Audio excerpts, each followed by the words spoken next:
So today I'm going to use a contrasting thread for my bag, just because I don't have a deep green.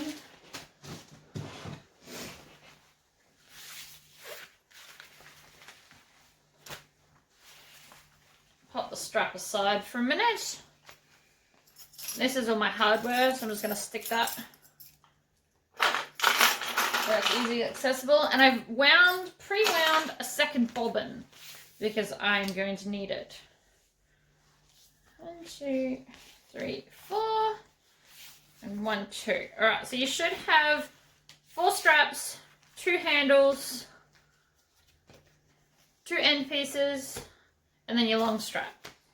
So I'm going to grab a pen and ruler and mark halfway down all of my straps. So I'm using a bigger hardware today. I ordered 1-inch strap connectors, D-ring things, and they sent me 1 1/4. So instead of wasting them, I use them on bigger bags because they look cool. So all my straps need to be 2.5 wide so that they'll fold down to 1 1/4.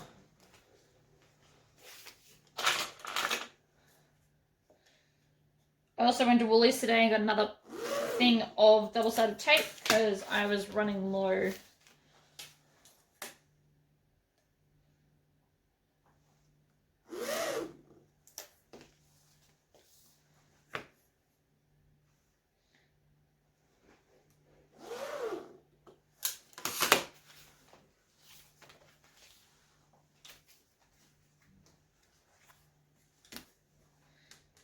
These ones are only 2 inches wide, as these are going to hold the D-rings, and my D-rings are still just the 1 inch.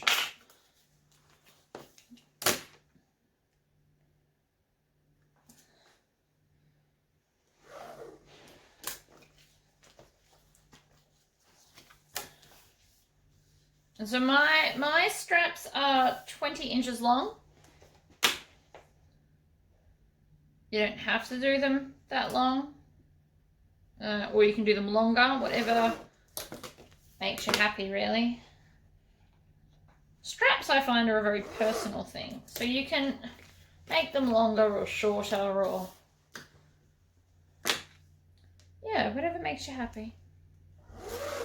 There's a lot of ruling on this.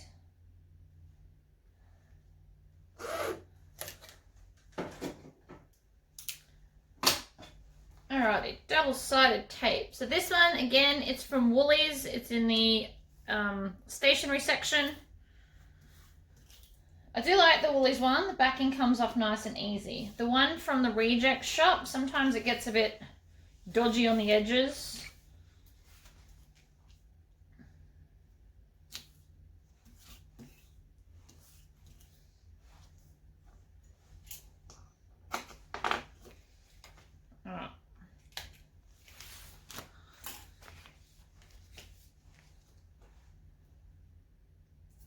Lots of sticking.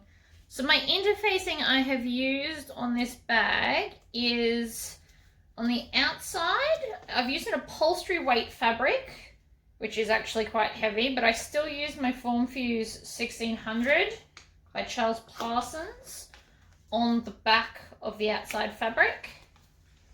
And then the lining fabric, I used a quilting cotton, and I have put the Birch Shape to Create non-woven heavy iron-on backing in white. I don't think that one comes in black, but some of them do, so. You can use the medium if there's no heavy available in the store, or you could also use Charles Parsons Formfuse 1400 as your inside interfacing. Basically what you can get, because quite often I go to Spotloght and they've sold out of stuff.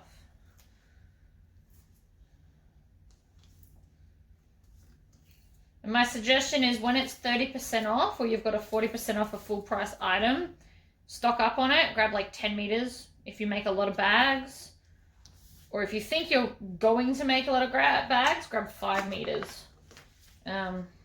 because then you won't have to go back as often, which also helps curb your spending on fabrics. All right, so I'm doing half and half handles.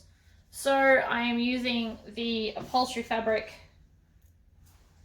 for the outside half of the handle. Again, I'm making this smaller than the backing, so it's gonna show a little bit of vinyl on the top side. You don't have to do it this way, but I think it looks cool. It doesn't take that much more effort. So I'm just putting a little bit, because this is a very thick fabric, I'm putting a little bit of tape at the end, and then I'm going to bend that over.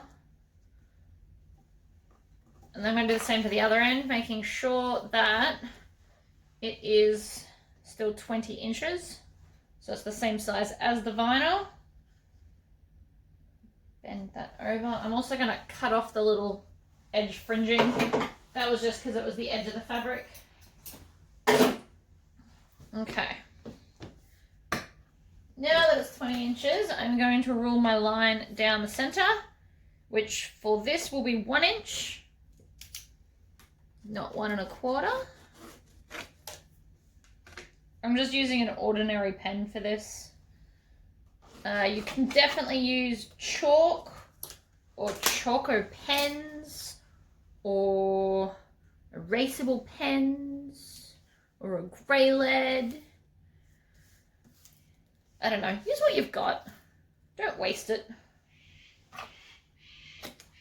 Okay, not going to stick that just yet. I'm just going to prep them all.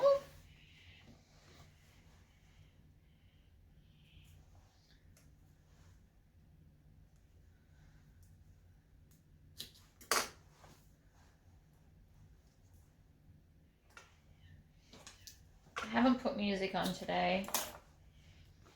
No particular reason, I just didn't feel like it.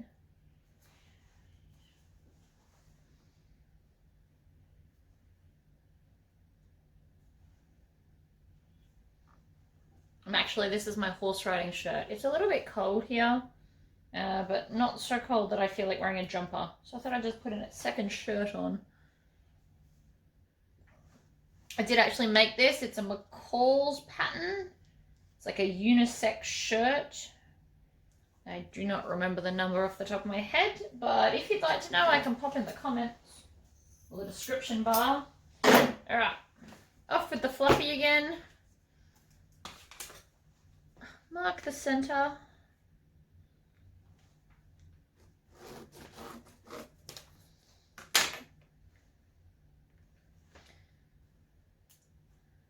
There's a good chance I'm going to run out of interfacing. And if I do that, I'm just going to switch tutorials and make clothes instead until I can get some more interfacing again. I've still probably got, I don't know, 7 or 8 meters. It might last a month. Who knows? Okay, so now that it's all sticked, I'm going to start with my straps. Not straps, sorry. Ring connectors for the outside of the bag. So I'm going to make sure my stitch length is on 3 3/4.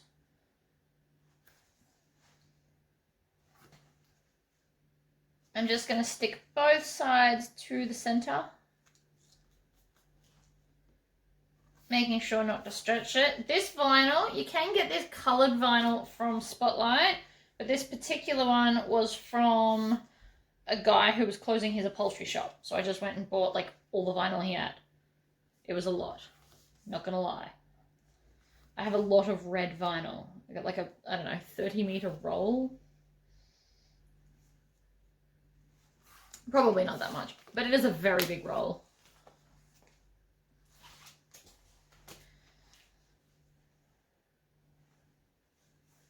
I'm going to stick these 2 at a time and then stitch them and then stick them and then stitch them. That way it won't allow the tape to come up between me trying to get it to sew and sticking them down. So I'm doing a silver stitch.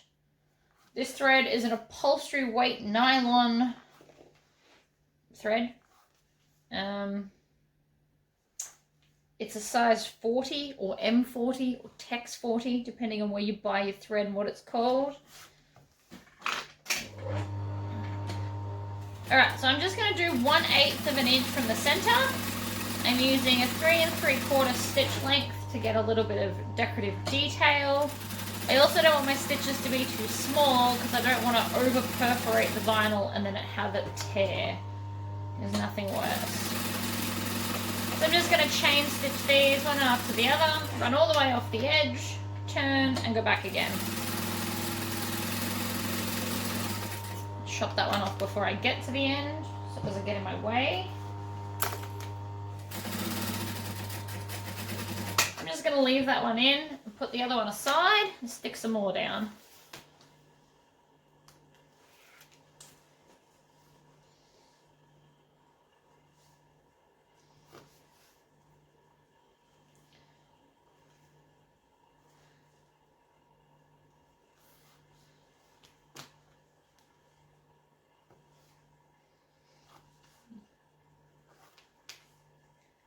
I really do like this small size Dallas. A lot of my customers or clients buy it for a swim bag for their children, in which case I would do a waterproof lining, which we're not doing today because I really liked how these two fabrics went together.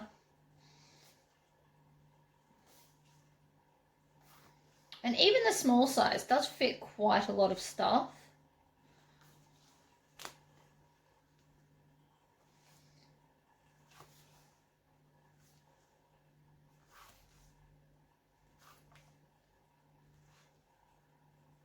Okay, next two. So again, I'm lining the center of my foot up with the center line and then just stitching each side. Chop off the other one. Whoop.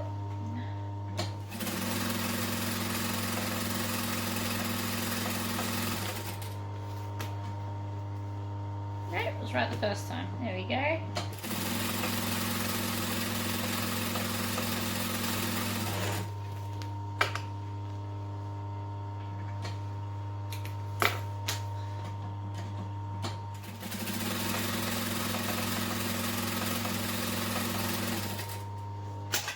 Sweet. Alright, so that's the 4 straps done there. Now I'm going to do my 2 little end straps and then I'll move on to handles.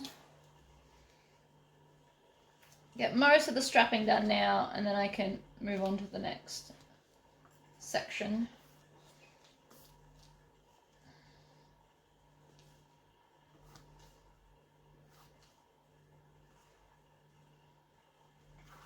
There we go.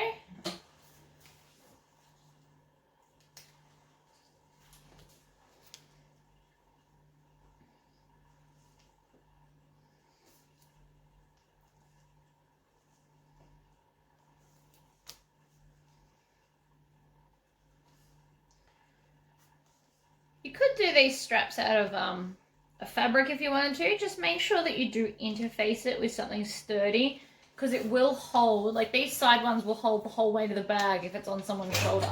So you want to just make sure that they are quite strong.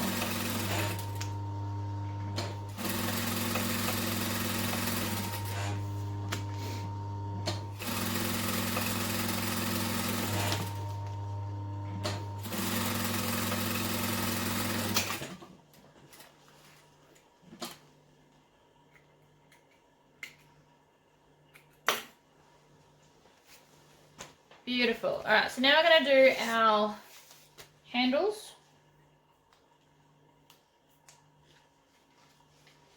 If you find that your double-sided tape isn't sticking, just rub your finger on it a few times. It heats up the glue, helps it stick.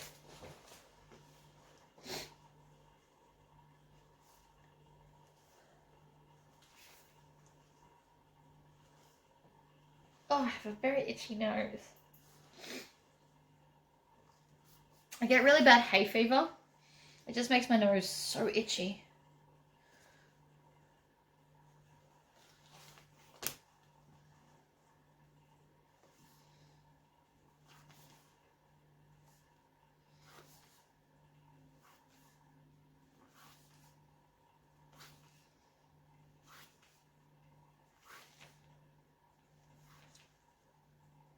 Alright, so now that one's stuck down, I'm going to grab one of the fabric pieces.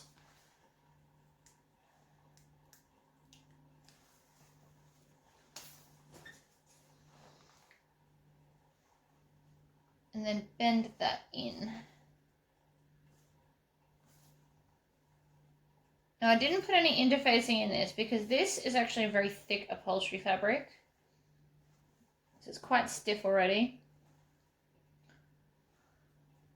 But if you're using something a lot softer, you could definitely run a line of interfacing down the center and iron it in or stick it in.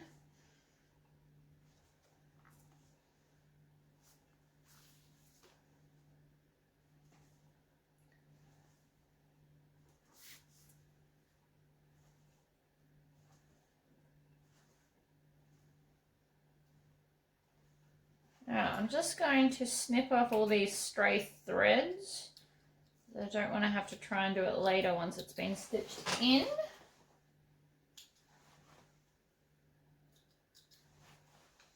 Especially on the ends, we want our ends to look beautiful.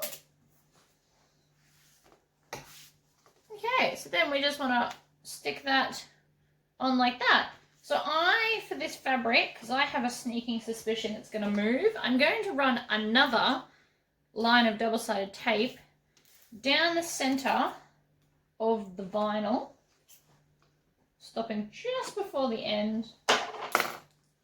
And that way I can center my fabric part and it's not going to move on me. So I can line it up with the end and then stick it down in the center.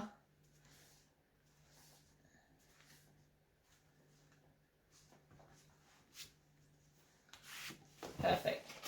All right, so I'm going to start with my short edge and I'm going to go 1/8 of an inch from the edge, which again is the center of my foot. Because it's so thick, I am going to back stitch after 3 stitches and then top stitch the whole way down. So because it is stuck down, that was a lot quicker than when I'm trying to line it up as I go. But it just does mean that there is more sticky tape in this handle.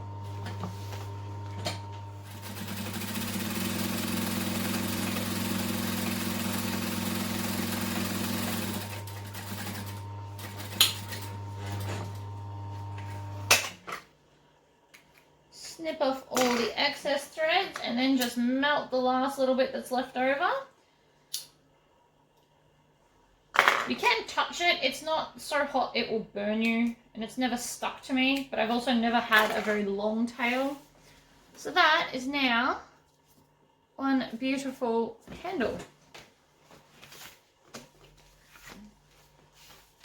Time to do the second one. A lot of this bag is just straps and handles and straight sewing, which is nice.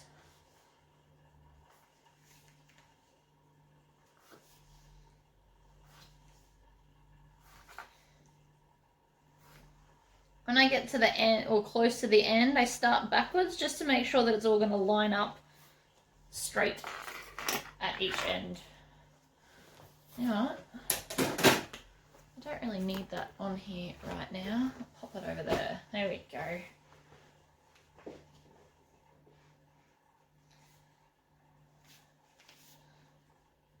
What I really need is another small table here to put all my parts on. There's not really a lot of room behind where that camera is though.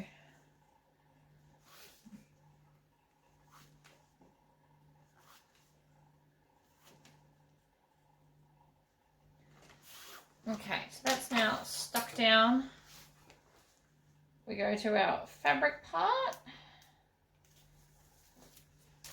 Peel off the tape and stick some more. Now I can see that that's going to stick out the end, so I'm just going to chop it off now.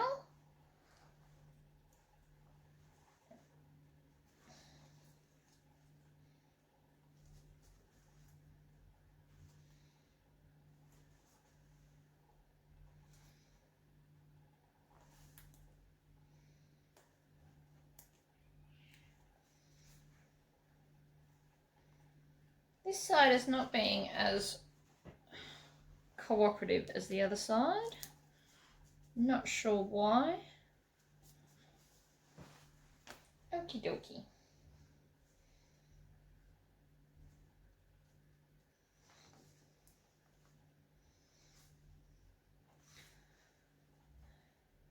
If you didn't want to do it this way, you could just double fold either all fabric or all vinyl handles instead of having half fabric, half vinyl. You can actually use strapping as well if you don't want to go through all this as well. You just buy strapping that fits in your hardware. So Spotloght sells strapping and webbing in a whole bunch of different colors. I wouldn't call it cheating, it's just a quicker alternative, especially if you're going to like make a lot of them or if you just really hate sewing straps. Alright, so again, 1/8 of an inch, 3 stitches forward, 3 stitches back,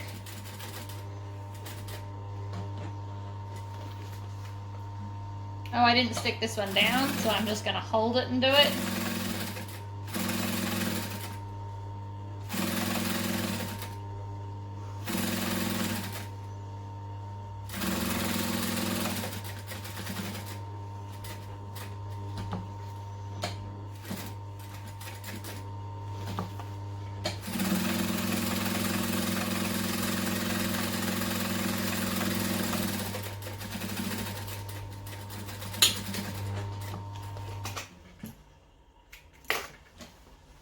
Snip the tail. Oh, that one's a bit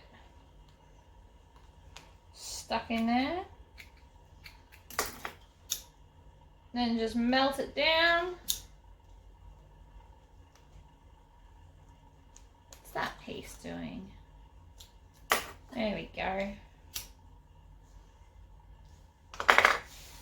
That is now 2 straps. Now we're going to put them aside. We actually don't need them till the very end now.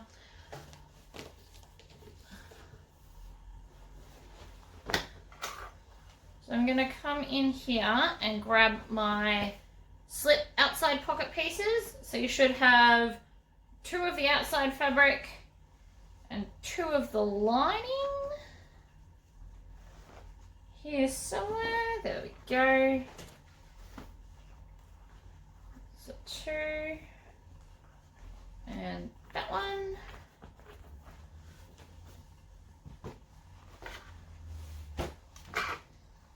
Oops. Dropping everything. Okay, so we're just going to stitch the straight edge together on a 2.5 inch stitch length. I'm just using a 1/4 inch seam, which is just the width of my foot.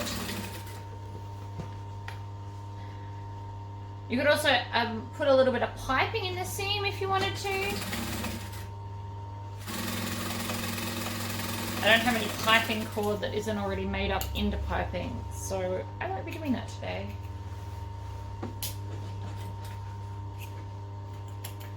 Okay, and then we're just going to open it up, and I'm going to finger press that seam away from my lining, and then pinch it and fold it over, and then top stitch along there at 1/8. And always back stitching.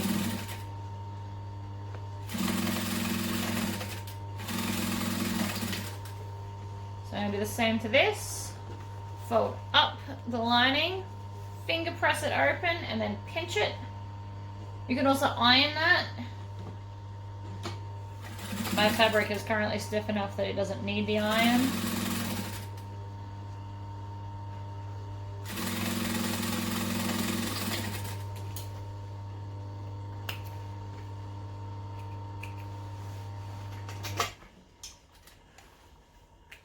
Okay, so that is now our outside pockets done. So you're going to need your ends. So my ends have got the fabric, Formfuse 1600, and then Birch iron-on foam. And then we need to come back and get our strap connectors for the ends and our D-rings. You could use square rings if you want to. I'm just going to use D rings. Then we need our ruler again and a pen. So I'm going to find the center. Actually, you could clip it. So if you fold it in half, because you're going to need that later anyway, and then clip the center, and then same with the top.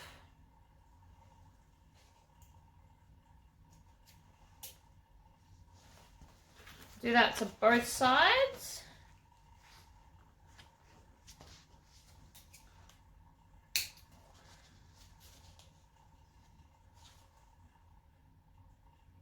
Just a little nick goes a long, long way. All right, so that's our center. So now I just need to rule 1/2 inch the other side of that line, because our straps are 1 inch and we want it in the center. So my straps are 8 inches long, so I'm going to rule a line that is 7 inches to have 1 inch of under, a fold under. So 1/2 inch line, 7 inches. So I'm going to rule both across the top and then down, just in case anything stretches out of shape. I can see where I need to stop to make it even. So there, 1/2 inch over, 7 across and down.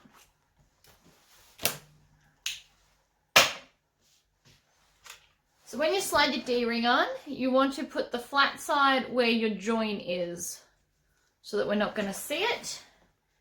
And then I measure on my table, set the ring at 1 inch and fold it down. That might need adjusting later, but that gives you a rough guide of where you want to stick it.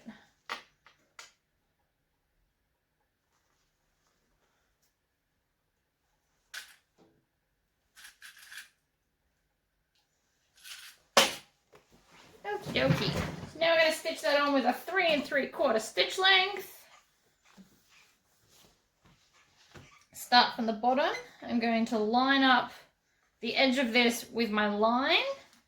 I always start on the right side, but you can do whatever makes you happy. I'm going to do a couple of stitches and back stitch it to lock it in, and then stitch up the side, making sure that I'm constantly lining up the edge with the line that I ruled, and making sure that the top of this, so the top of your ring, will line up with the line that you drew.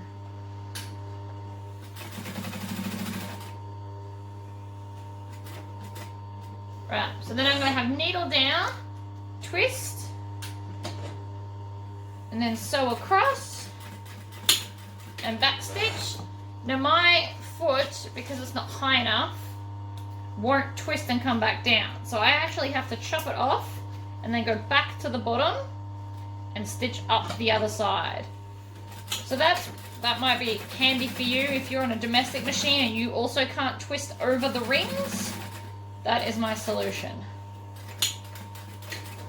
And then we just back stitch there. So my machine in the background, the big leather machine over here, has a walking foot, and it does do it just fine.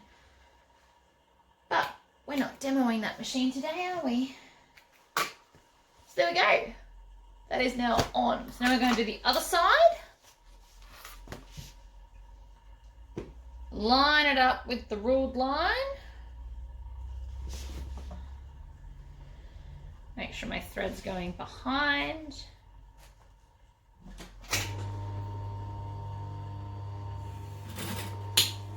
Couple forward, couple back, on the line, and away we go.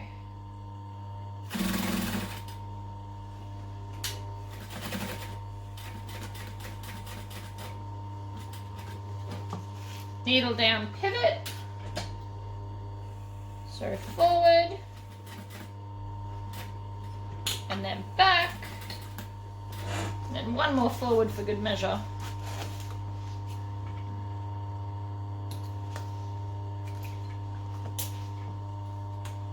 And then down the other side.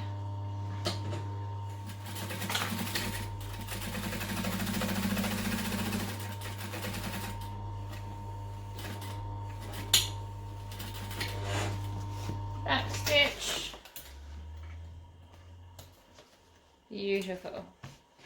Now I'm going to put rivets in this just for some extra added strength. But you by no means have to. This is from Bunnings. It's just a hole punch with different size holes. I only ever use the small one for bags, but I do use the biggest size to punch holes in my pattern so I can hang them up. Alright, so you just want to get this in. So obviously it's not going to fit normally, so I just roll the side a little bit so that I can get to the center. And you're just going to hole punch a hole between the first 2 stitches that we did.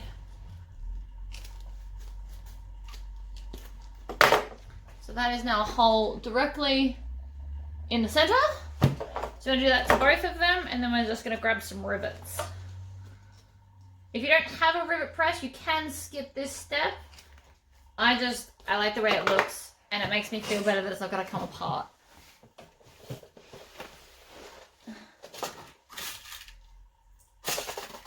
So I've got all my hardware in a little container down by my feet. So I'm going to push the post through from the front. Yep, it didn't cut through my foam. I think it's nearly time for a new hole press. Hole punch, sorry. There we go. Hello, Poppy. What you doing? Alright, so I'm going to pop both of them in, and then I'll grab my rivet press. You can get handheld ones. I just find they're not for me. Ugh.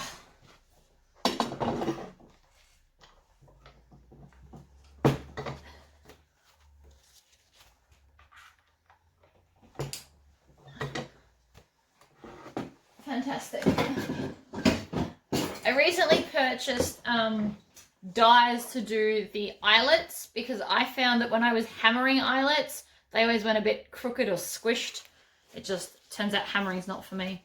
Alright, so that will be nearly ready to sew in. We're just going to attach our slip pockets. We're going to line them up along the bottom. And then chuck a few clips in. And we're just going to stitch really close on that edge to stitch it all together.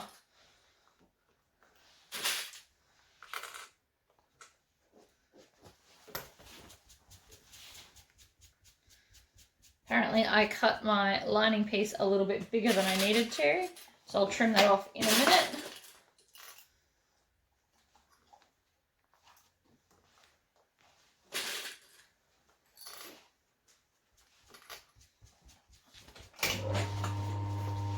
It doesn't really matter what stitch length this is on, this is just to hold it down in place. I will still backstitch though because it's a habit that I have. So I'm basically stitching 1/8 of an inch from the edge, just because I want to make sure that I am actually stitching on it and don't fall off the end. Do the same to the other one.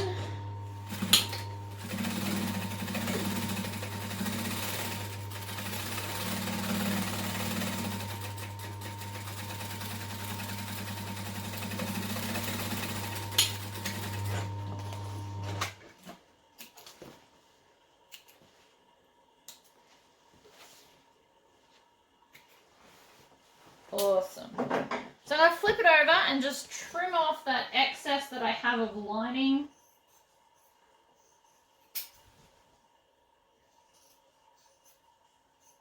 There's not a lot, I just don't want to see it. I don't want to contribute to any of the weight in this bag, so chop off everything that's not needed.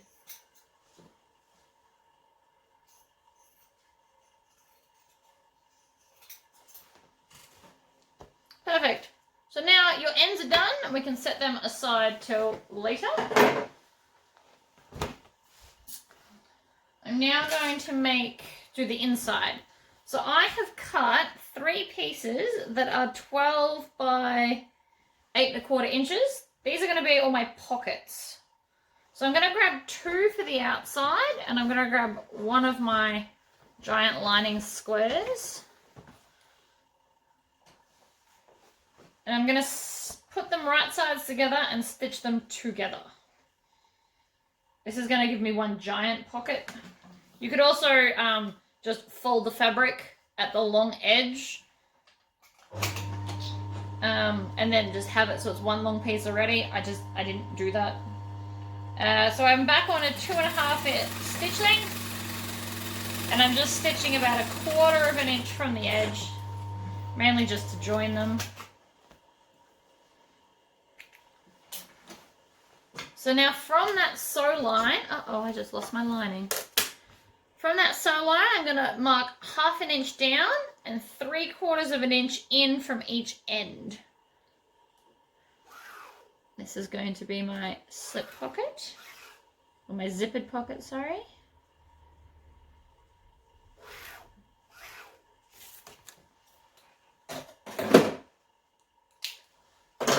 So now I've got a big square, so it's 3/8 down and then 3/4 of an inch in from each end. So I'm going to open this up, and I'm going to have the non-drawn on piece at the top, because that's going to be the back of our pocket, and I'm just going to line that up where I want it. I do mine about a hand width down from the top. I know that's not a very technical measuring term, but it's what I use.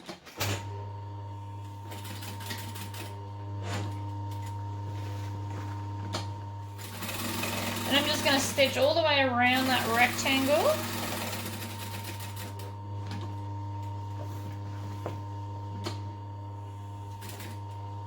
Making sure that we backstitch at the start.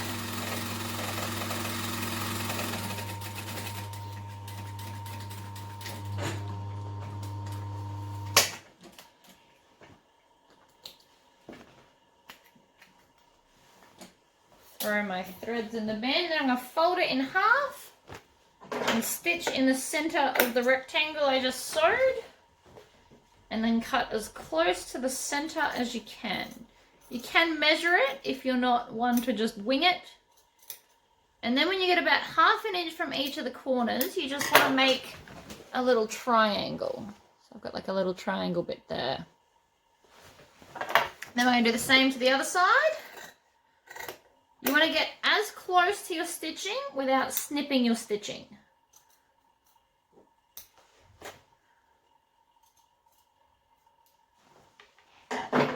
Beautiful. So then push your lining through the hole. And I always use my thumbs and then just kind of push the sides out. Now I'm going to finger press this open, but you are welcome to iron it. I just use my nail and kind of score the edge.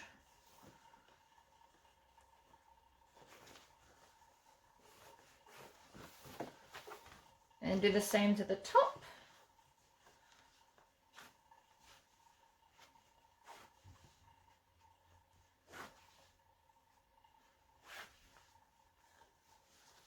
There we go. Now, I just have to pop you on pause because I forgot to grab my zipper tape for this. So I'll be back in a sec. Okay, so I've cut my 3 pieces now. So I got my top zip, my front pocket zip, and the lining zip. Actually, before I sit them over there, I am just going to singe the ends because mine is zipper by the meter.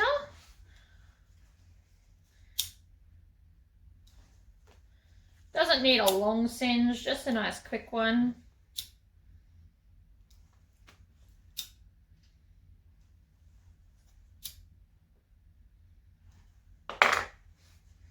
Alright, so I'm going to pop the 2 I don't need right now away.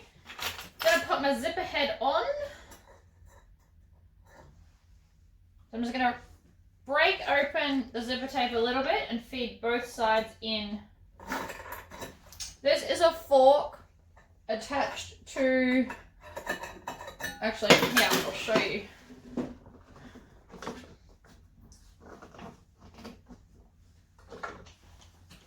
So this is a fork that hubby has then attached to a clamp. So then I can just clamp it to the table. So it's just got some nut and bolt There's no washers or anything. It's nothing fancy. It's just a spoon from the up shop. And he folded the two other prongs down and then trimmed them. Or I suppose he did it in the opposite order to that. He trimmed them and folded them. It works. It holds all zips. And it cost nothing, really. A fork from an op shop. And we already have one of these. May not be fancy, but it definitely does the job. And because it's on a clamp, I can push it away or closer to me as I want. Anyway, back to this. So, zipper is on, nice and even. I always put my zipper head on the left side, so it zips open to the right. If you don't mind, it doesn't matter, you can not worry about that. So I'm just going to put my zip on, or in the hole. I'm going to stitch the short end first, and I'm on a 2.5 stitch length for this. Keep my needle down and pivot, and then sew along the edge.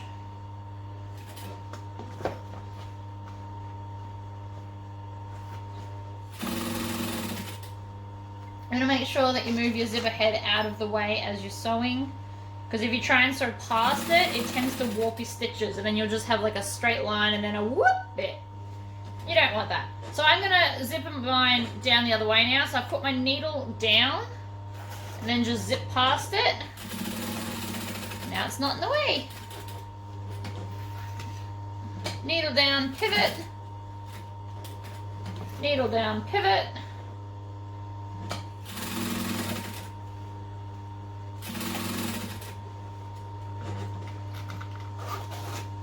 Zip it up.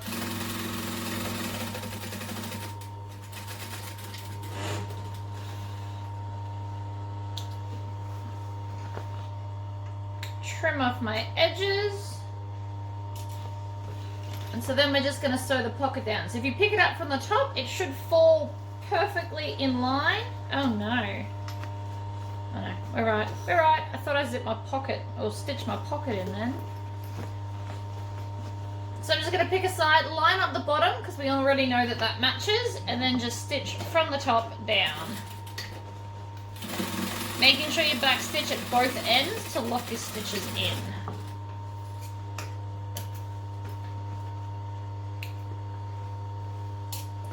Then we're going to do the other side as well. Line up the bottom, line up the top.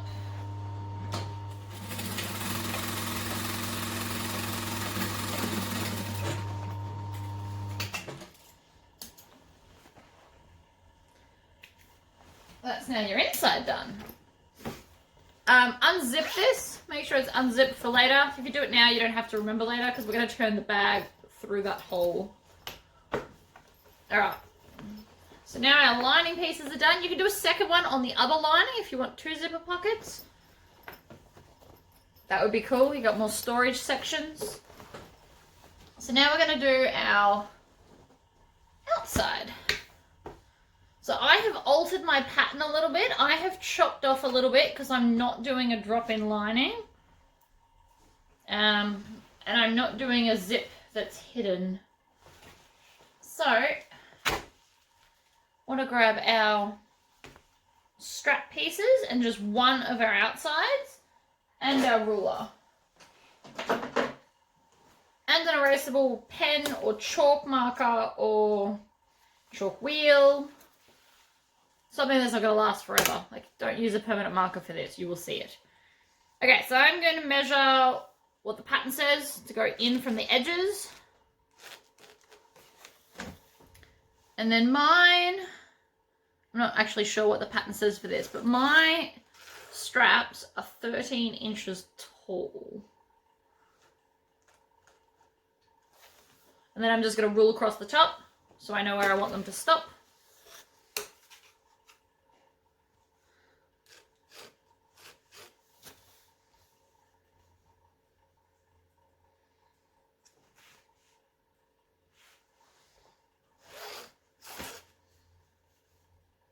Good. Make sure that's lined up all nice. So you can measure 2 and then sew 2, or mark 4 and then sew 4. I'm going to mark all of mine now. Then I can put the ruler down.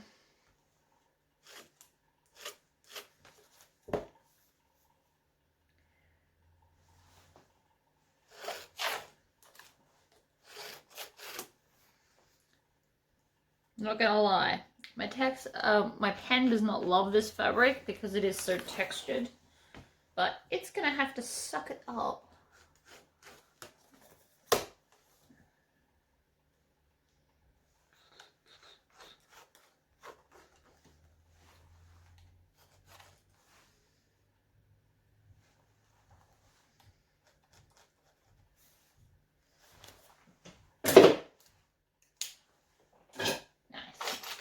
So then, same as before, I'm going to grab my rings and some clips. When I stick my rings on, there's a join on one side. I always put that join hidden in the strap connectors. You don't have to do that. I just do. Most of the time they'll be hidden anyway and you won't see them, but if you were to use this, for example, on an adjustable strap, like if you were making a backpack and you use them down the bottom, you would potentially see the join, and I just don't want to.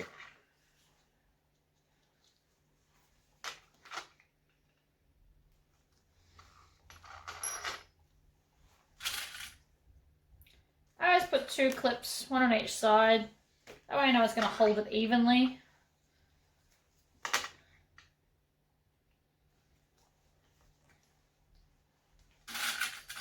I feel like gluing this down is probably a little bit excessive, especially if your vinyl stretches, because then your straps won't be even because you won't be able to tuck it under.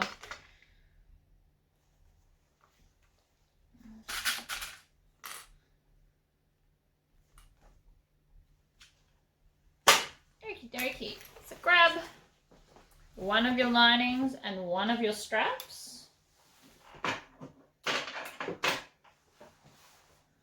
And then just line it up on the line that you ruled. So I'm going to go back to a 3 3/4 stitch length. Sew a few, back stitch a few. And then keep it lined up with your line.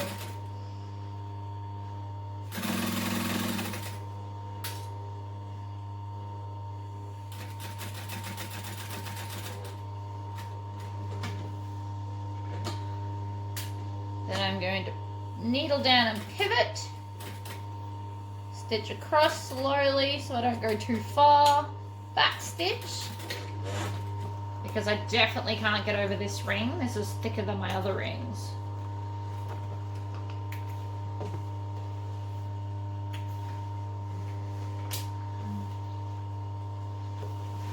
Again, the walking foot will do the complete turn, it's just this machine won't. But where there's a will, there's a way.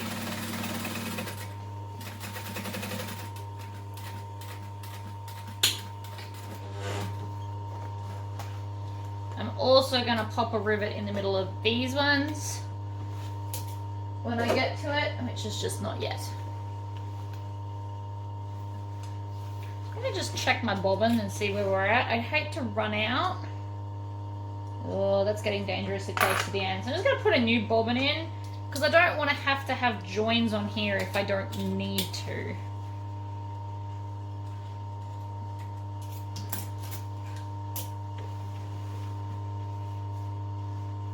Alright, line it up along your line. Couple of stitches, back stitch, and then off we go.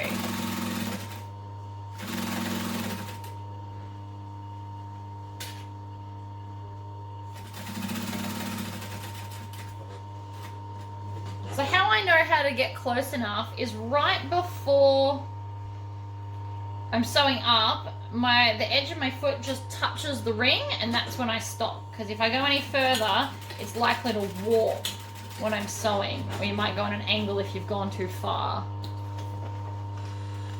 And then back stitch. This is a little more time consuming than using my other machine. And I will do tutorials on my other machine, but people using domestics, this is a great way to still get the look if your machine otherwise can't hack it. Okay, I'm just going to trim off all the bottom threads. Whoop, maybe. One done. One to go. Which way am I the lines? The lines there.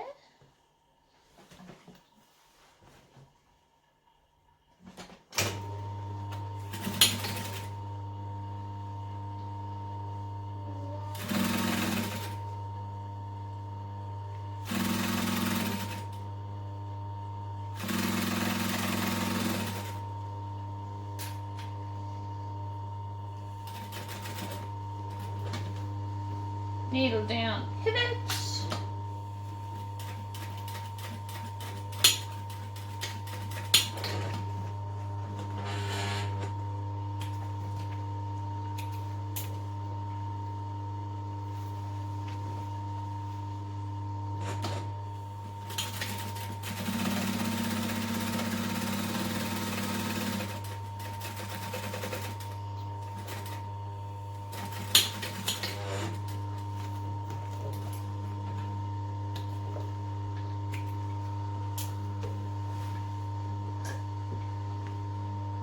Next one.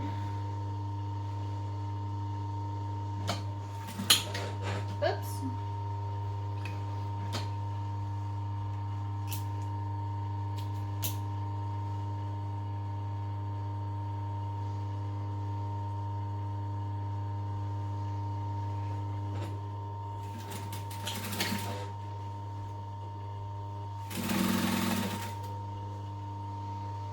If you've got a smaller throat on your machine, just roll this side up.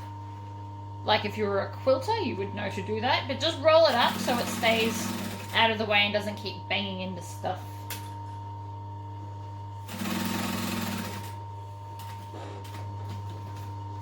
Needle down and pivot.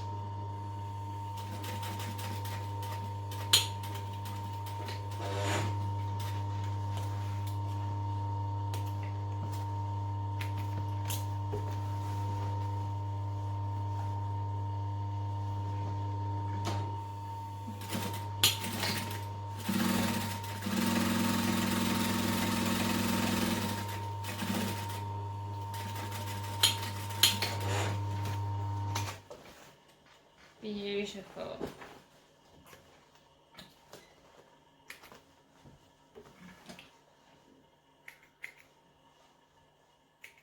If I had a thought about this harder, I probably should have done a gold thread to go with the gold hardware. But too late now. Okay. Back to our handy dandy hole punch. And again, so we're going to go in between the two original lines that we stitched, because that's the center. You could also, if you wanted to, actually do 2 rivets instead of 1. So I've done 1 there, but you could actually do 2 in the center of each side of here instead, or you could do 3, but that's probably a bit much. They might run into each other if you did that.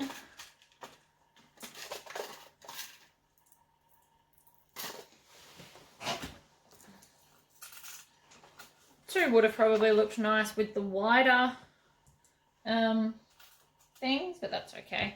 So post in, click at the cap on the back. These are double capped rivets. If you were using single capped rivets, you'd push up from the bottom and then put the cap on so that you don't see the back. Oh, goodness, that's heavy.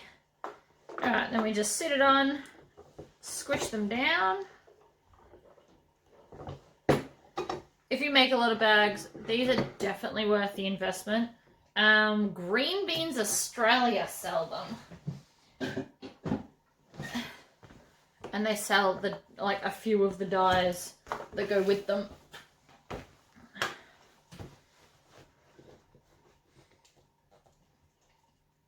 Okay, so in the center,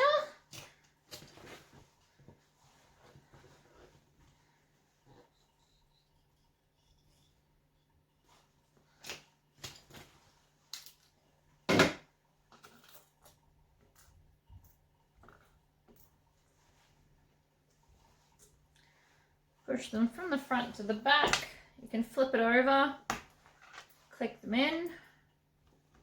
Not really sure why I put that away. Ugh.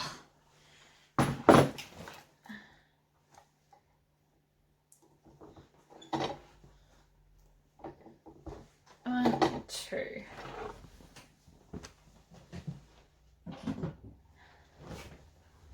Alrighty. So we're going to grab our last pocket piece and fold it in half and do the same thing as we do for all the pocket pieces. Measure 1/2 inch down from the top, 3/4 inch in from the sides, and then rule a line across, go down 3/8 inch, rule another line. With this method, you could literally make your pocket any size that you wanted. You also now need to pick which one's going to have the pocket on it. Mine are pretty much the same, so it doesn't bother me. So the way I do this is I line the stitching or the top of the pocket up with the top of your strap. So I'm going to have it lined up over here. You want to have the half that you didn't draw on facing away from the bag. So I'm going to line mine up right there. Down a little bit. If you're worried, you can definitely pin this. In this particular instance, I'm actually going to do the long side first, not the short side, and I'm going to go back to do a 2.5 stitch length.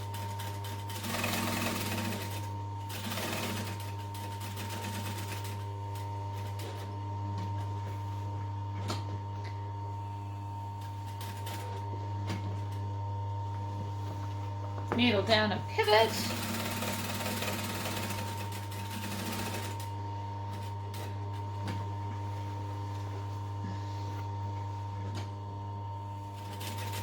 Back stitch.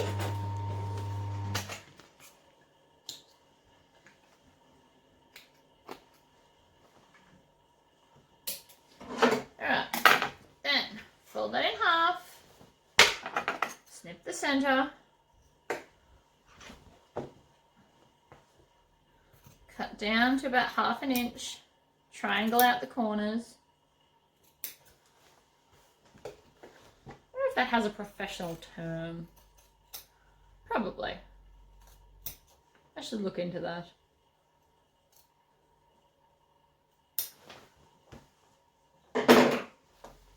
Alright, then push your pocket through the hole.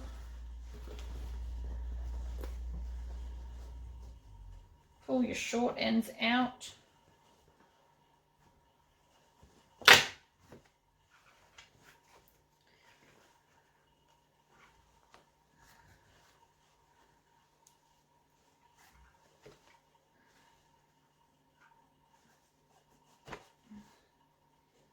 Again, I'm just going to finger press this, but feel free to iron it. If I had to turn my iron on, I would iron it.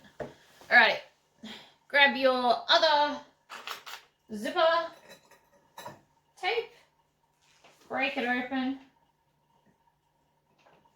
Whoops. Thread your zipper in. And this one doesn't want to go. Sometimes I like to get over it. Seems to be easier if I'm standing above it, though that was still crooked.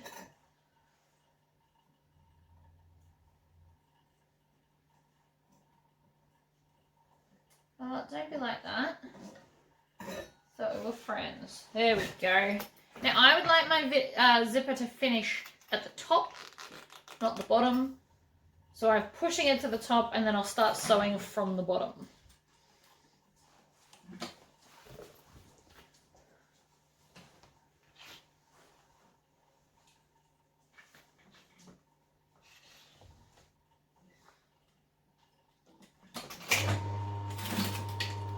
stitch, do the short end first. You don't have to, I just do.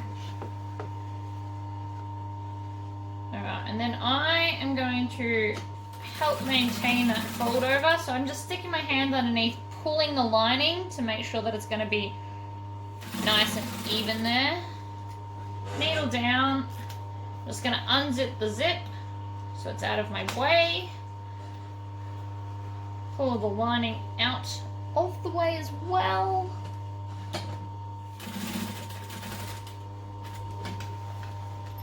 Twist.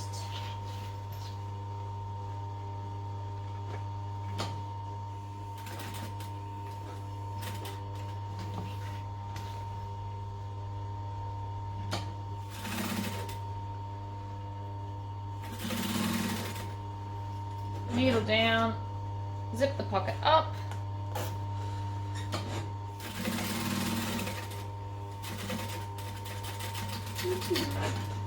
Back stitch to lock your stitches. Trim the excess.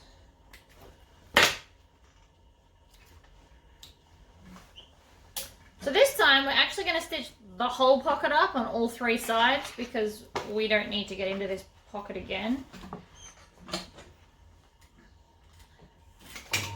Turning my machine on might help. So I'm going to stitch down to the bottom and be about ½ an inch from the actual bottom, and then stitch along and then back up the other side.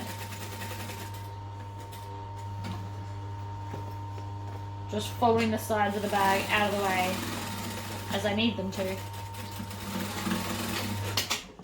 Back stitch. And we're done. Okay, now where is that lining piece I dropped?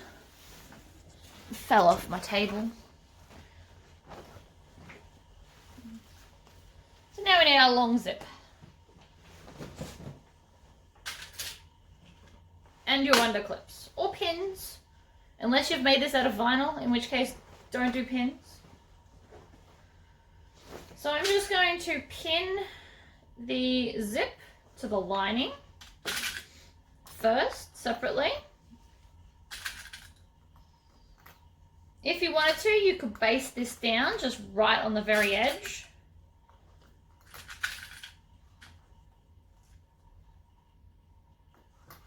And then we're going to take, so our linings face up, our zip is face up, and then our bag piece is going to be face down like a sandwich.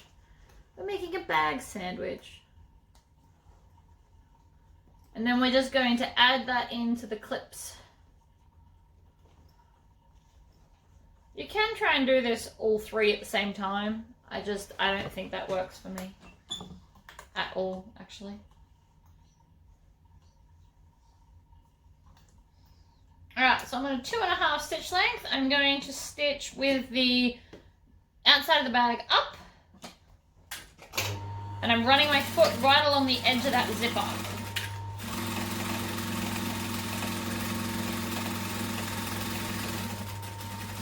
I'm going to back stitch at the end, go off a little bit, move my clips so I don't knock them on the floor, and then I'm just going to fold the top onto the seam allowance that we've just created, and then top stitch again with a 1/8 of an inch, which for me is the center of my foot.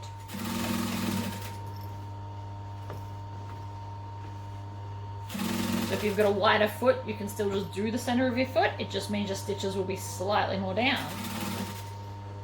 And you just want to make sure that that's folded under as you sew along. And then back stitch at the end.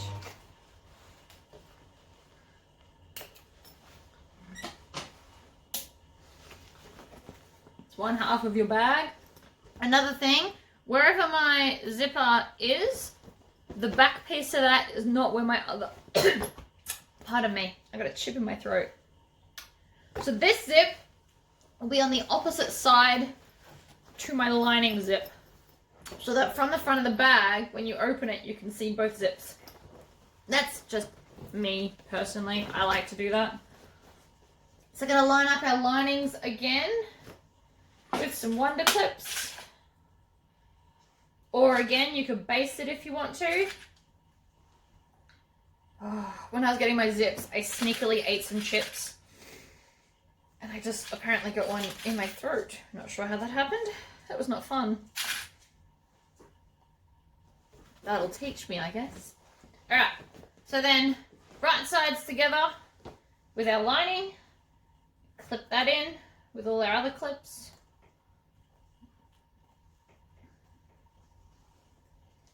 Making sure they're straight.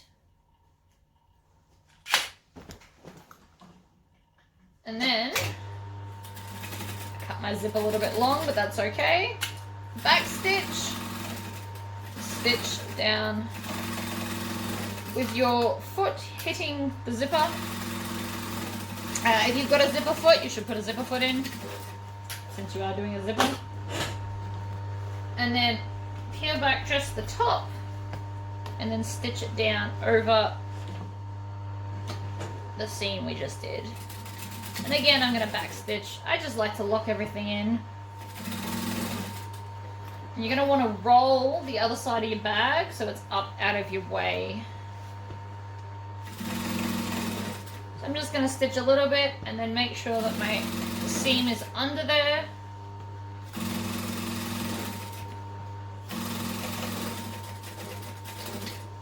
And then back stitch.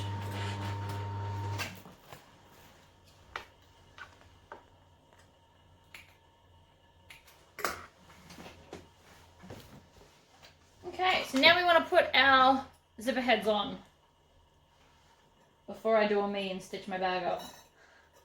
I have a really bad habit of doing that. Okay, so I'm going to split our zipper. I'm going to stand up over it because it's easier for me. And then feed both sides, preferably in evenly. If you don't get it evenly, you just rip it off and do it again and again and again. There is a lot of weight in this particular bag because I've used the upholstery fabric. So I'm currently using my knee to kind of hold it, whoops, where I need it. So that's one side on. I'm actually going to put two zippers on this, so one from each side, so you can grab it in the center and open it.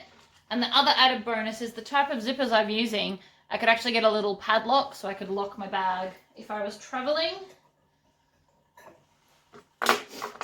Something to think about when you pick your zipper heads or pulls or whatever you like to call them. Okay, that side was much easier.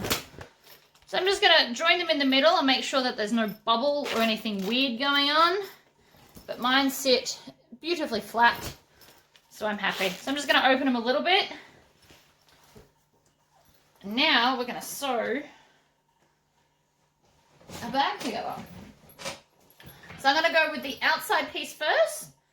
So I'm going to line up a lot of things actually. So we want to line up the edge of your fabric. Then you want to line up and make sure that your straps that you've sewn on, they're both lined up. So you want to put some clips there. And then you want to do the same with the other side.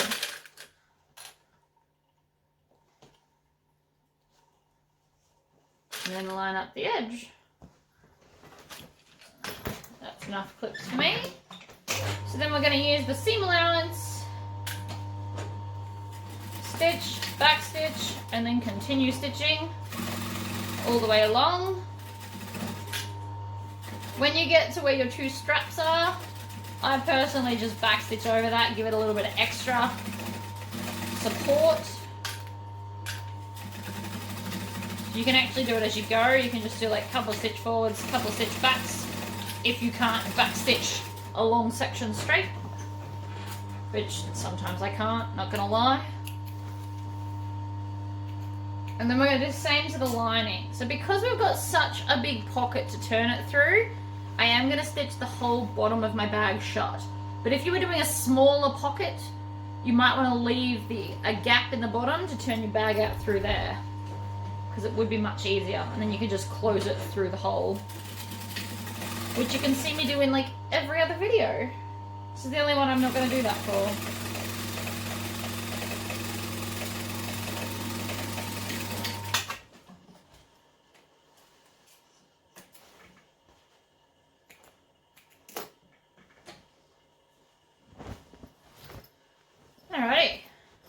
looking good. Not that you can tell, but I promise it is. All right, so we're gonna grab our lining ends, which we did nothing to but put some interfacing on the back. So that is the heavy iron-on, non-woven, fusible Birch stuff. I promise I put it in the description. And then I'm just going to fold it in half and find the center. So the center of the top will sit at the zip, and the center of the bottom will sit at your bottom seam.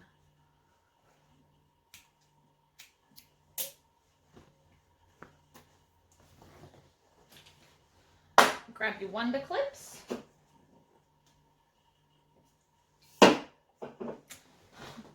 Alright, so I always do the lining first because the other sides are bulkier, heavier, and so I just want to get the lighter stuff on there first so it won't make it as heavy for the other ones. So I'm going to start at the bottom.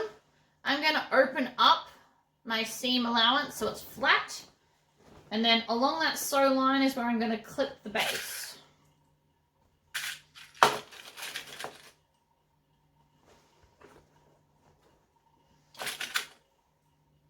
So I'm going to do 3 clips at the bottom, and then I'm going to switch and come and line up my top. So the little nick that I made should sit perfectly in the center of the zipper tape at the top. And I'm going to do 3 at that top as well. That's going to hold it, and then we can just go around smoothly and clip it all down.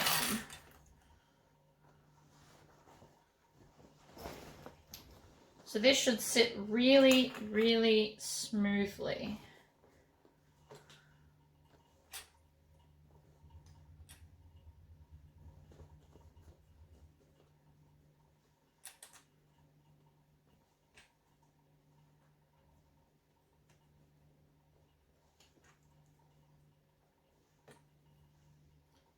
Perfect. Turn it around. Do the same to the other side. You could use pins for this as well if you wanted to, because it is just a lining fabric.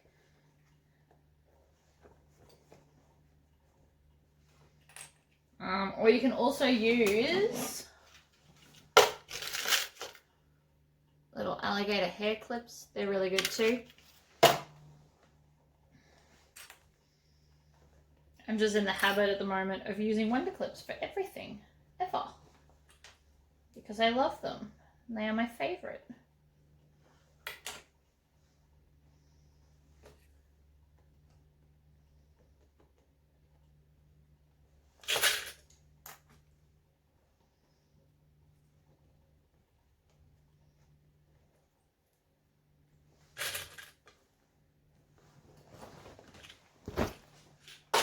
Alright, so I'm going to pin one, clip one, pin one. Oh, sorry, pin one and clip one's the same thing. And I clip one, sew one, clip one, sew one. So I want to start as close to the top without actually sewing that centered pin. I'm going to leave that open and we'll stitch it up later. So I'm going to basically take out the second clip I put in and start from there. And you just want to stitch around with the seam allowance in the pattern. That doesn't sound like it's sewing. It's not. Lost my bobbin thread.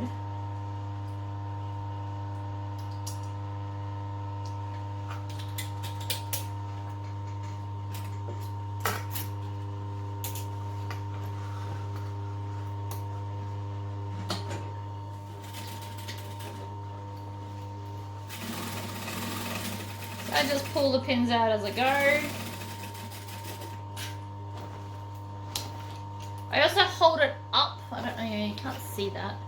So I hold it up on its angle. So on it, so because it's a 3D shape, if you were to push it all down flat, you're more likely to get catching parts and it folding over in the seam allowance. Whereas if I hold it up as a 3D object, it sews without issue, which I really like.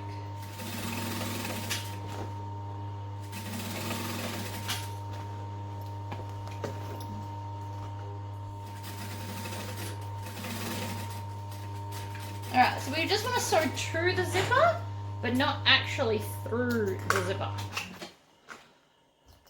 Which might seem counterintuitive to you, but I have just left a little open gap. We're going to stitch that shut later, I promise. Alright, second side.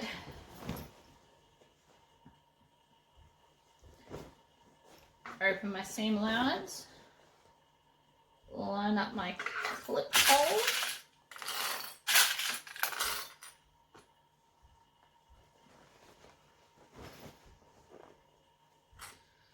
If you're confident in your clipping, you can actually just continue clipping all the way around. This is just a good way to make sure it's really even. I'm also going to chop off the excess little bit of zipper tape I've got here because I cut my zipper too long.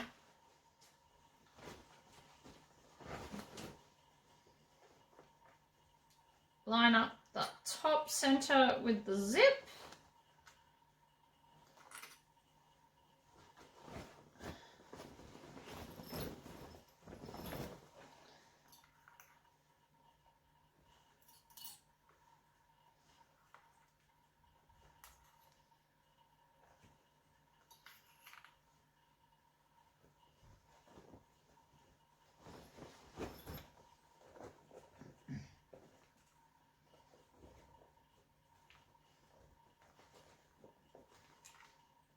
So again, I'm holding this as the 3D object, so I'm curving it as I'm pinning it, and then just making sure that it's all nice and evenly spread.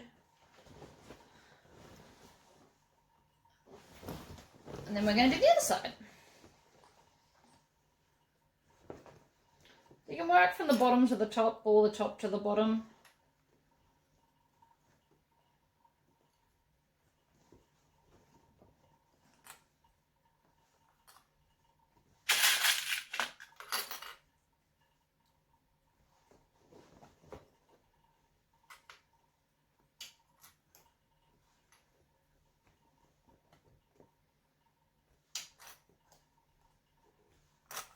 Perfect.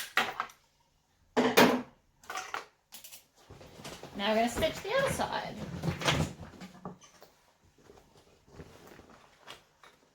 Take out the second clip I put in, and that's where I'm going to start. Back stitch. And then stitch around.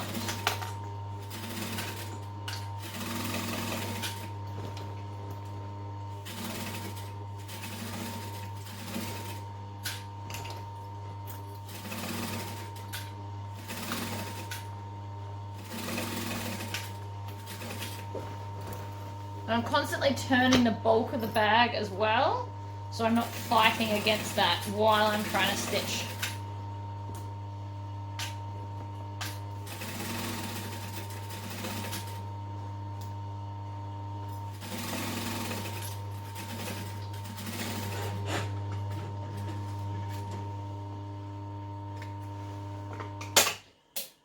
Yay! Not that you can see, but that is now the bottom half of your bag is done.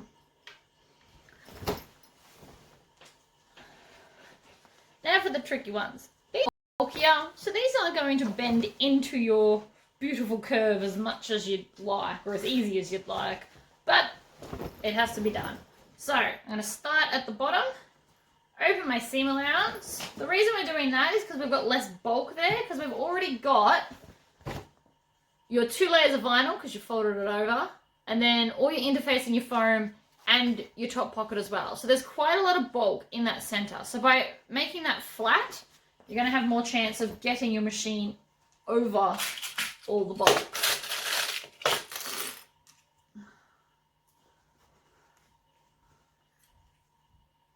So I'm going to pin 2 each side of this so it doesn't twist and move on me. I'm really sorry, I think I just got the hiccups. And then, so my top one, so I clipped it before at the top in the center, so that clip line lines up with the center of the zip.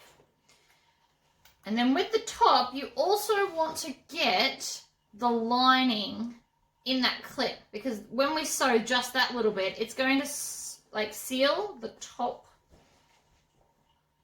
of the lining as well as the outside.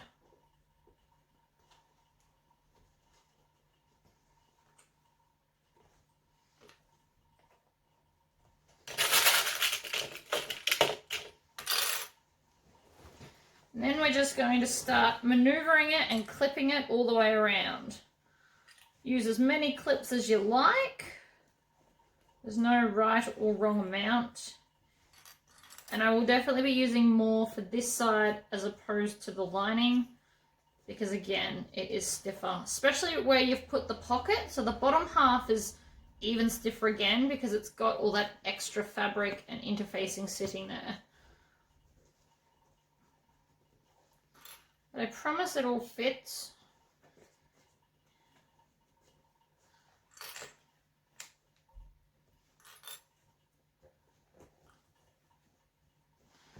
So I've got a lot more clips on that side than I did the other one, but it's holding it all in place, and that's what counts. You can buy these clips like by 100 packs on eBay.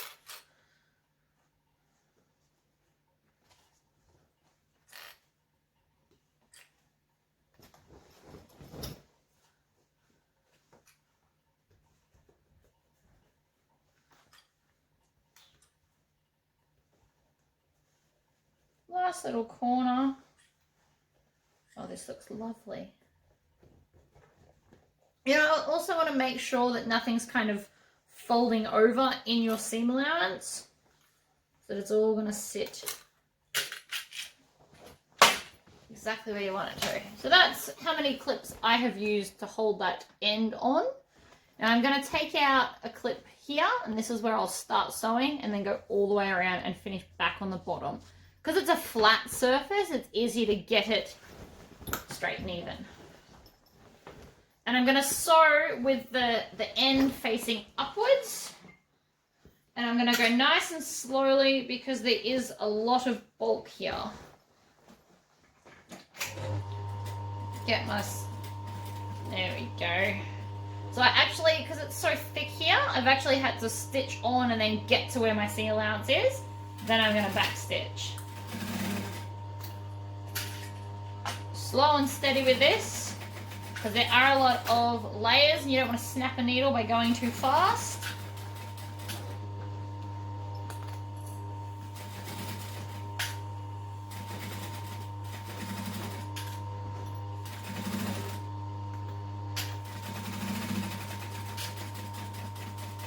And again, I'm holding it up as a 3D object and tucking it as I go.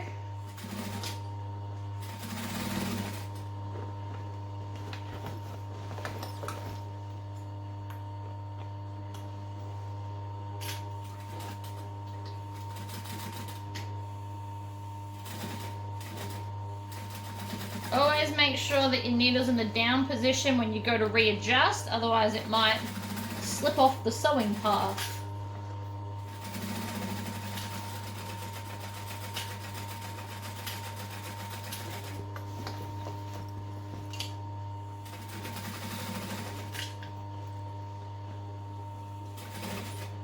Whoops. Back stitch and join that. I'm then going to just sew a second seam next to that just as an added support. This should be a little bit quicker because all your pins and everything's in place. It's just to make sure that, you know, you don't pop your end off.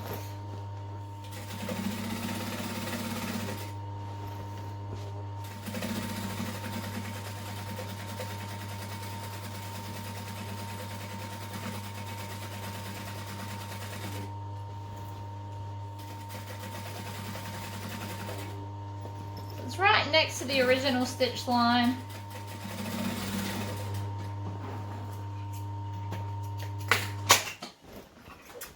So, as you can see, I've got my original stitch line, then I've just done another one next to it, and now I'm going to trim off all the fabric outside of that. With a decent pair of scissors. because you're going to need it, especially if you use upholstery fabric. So I just cut mine straight over the bin.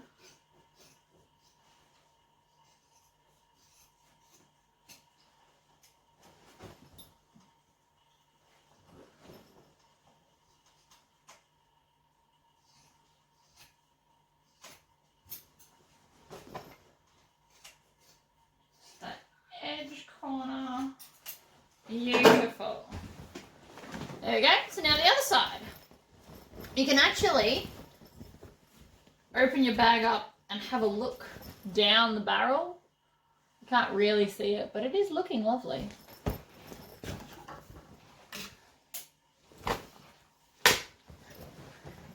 Next ends, we're going to open up that seam allowance, line up the bottom of the bag, clip, and then 2 each side.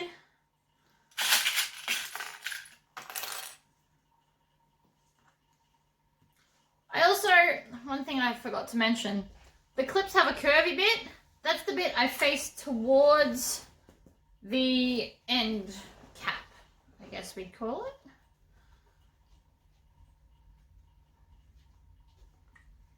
Because they're easier to pull off than if you were to put them the other way.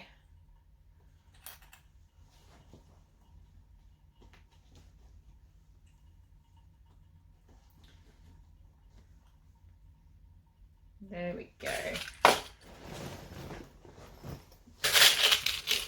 Grab a bunch of clips again.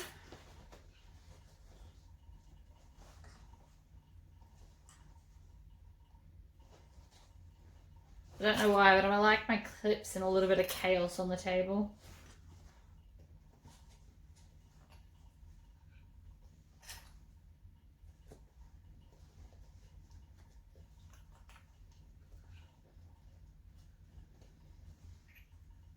This should also be nice and easy to clip because you did baste all those layers together, so you're not trying to line up, you know, a million layers. It's just the two.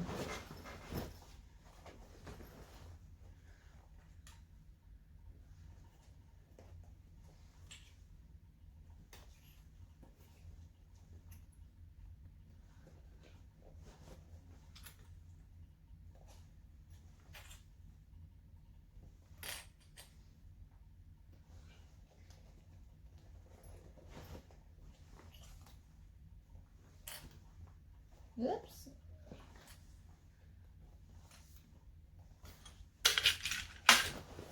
So again, a lot of clips in the end. I'm going to start down the bottom at the straight edge.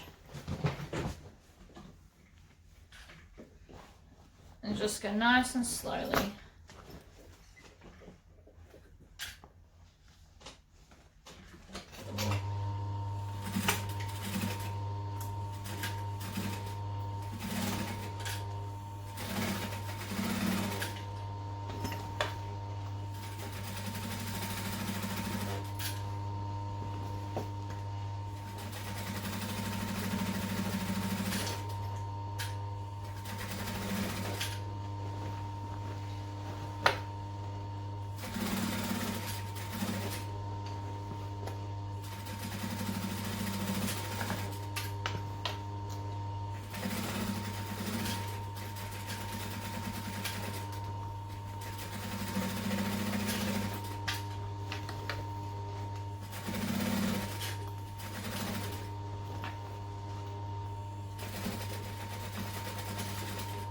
Yep. Alright, I'm back to the start, so back stitch, then I'm just going to veer off slightly and do a second line around.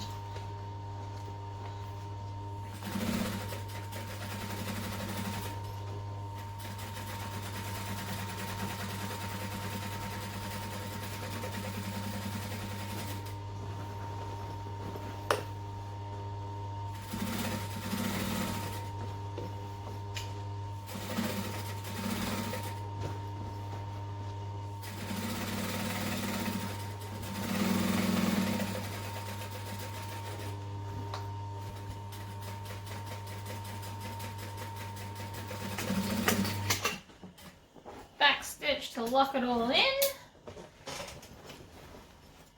Love it.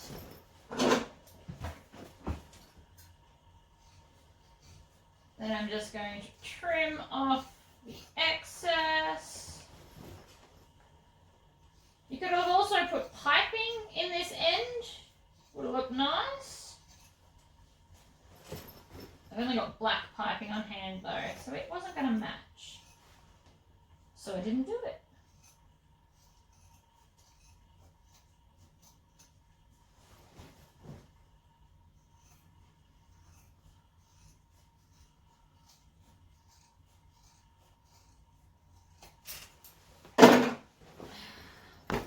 Alright, see, it stands up by itself. It's awesome. Alright, so now we're going to stick our hand in the bag, grab an end, make it a sock puppet, and then pull it through.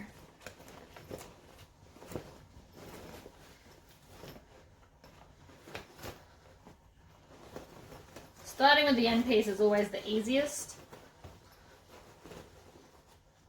Yeah.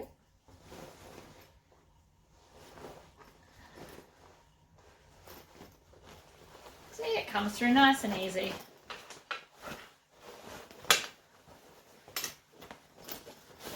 And then you can just stick your hand into the center and pull bits out. Oh, I love it.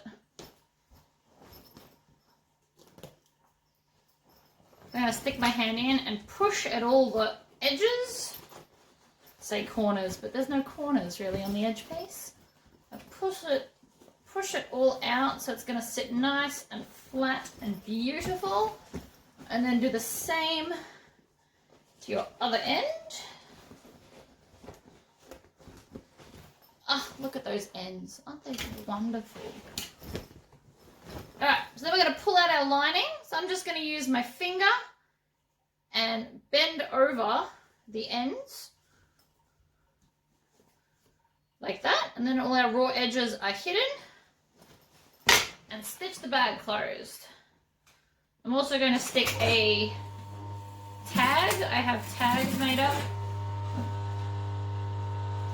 So I'm going to stick one of those in the pocket lining.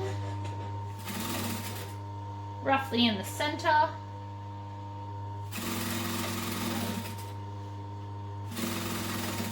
And you want to stitch as close to that edge as you can without falling off the edge.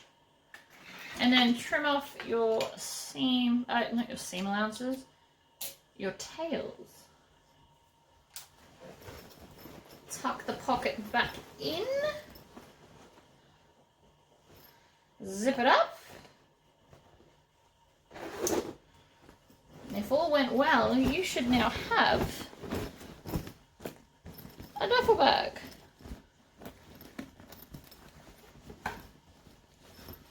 Ta-da! Zip up both the sides. You just want to do a little bending here to make sure it sits flat. It'll get there. Just fold it over and wiggle it.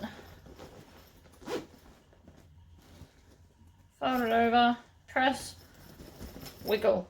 Helps put a crease in. Awesome. Alright, so now I'm going to attach the handles. So these rings are thicker than the other rings that I normally use. So we need to allow for that thickness when we're going to punch our holes. So you need hole punch again. Ruler. And I'm marking something. You can use pen because this is where you're going to cut, so you're not going to see it. So you want to go 1/2 inch from the edge, mark a hole in the center. Again, if you wanted to, you could do 2 holes. Would look cute, especially if you did it on the bag. You do the matching 2 holes, it'll look lovely.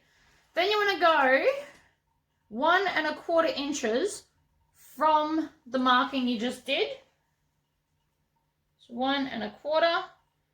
That's going to give it room to go all the way around the ring without being so tight you can't get there.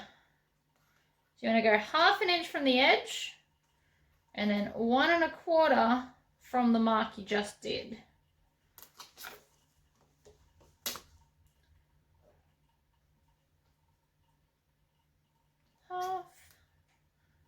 1.5, 1.25. And I'll show you the reason why.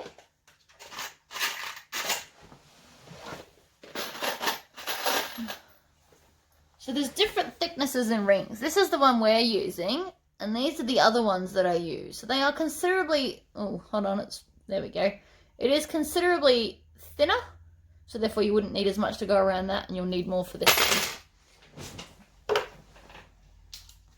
All right, cut out our holes with our handy dandy hole punch.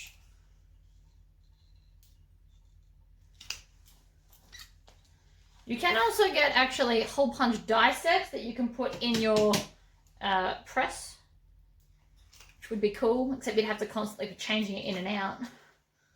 Unless you bought two, and then you're getting excessive, I think. Although, it's still definitely something I would do. It'd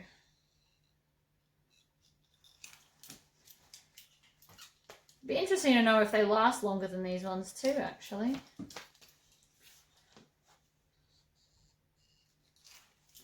Because to be honest, these don't last terribly long. Although I suppose I do make a lot of bags. Alrighty. So that's all my holes punched. Now I'm going to get my Frey stopper glue, which also from Spotloght. It's like $7-ish for the bottle. But I've had this bottle for a year and I'm probably down to about halfway. Because you only use the tiniest amount. Yeah, my hole's a bit clogged. There we go. Alright, so you just want to put it on the side that has the fabric. If you've used that fabric, if you've done all vinyl, you can skip this step and just go ahead and attach them.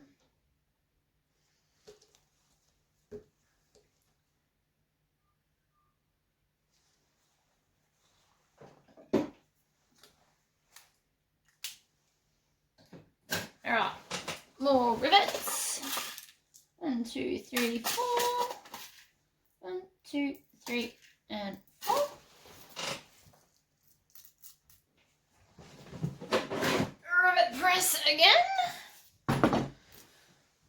Okay, so when we put our handles in, you want to start with the fabric face down, thread up through the bottom, and then come over the top. And that way, that is going to have the fabric on the top side of the handle. You can do it the other way. I have seen where people put the fabric on the inside as like a sneaky thing. That also looks good. Personal preference, I guess. Because this has got a lot of white in it, I have a feeling it's going to get very dirty. So I will be doing it this way. You just want to put the cap on the end. And then under the press and push down. And I think that cap just came off. Oh no, we're okay. No, it did come off. Damn it.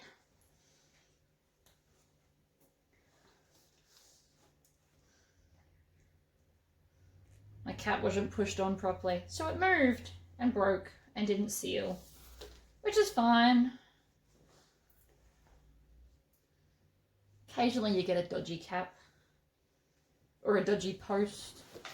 They can't all be perfect, I guess.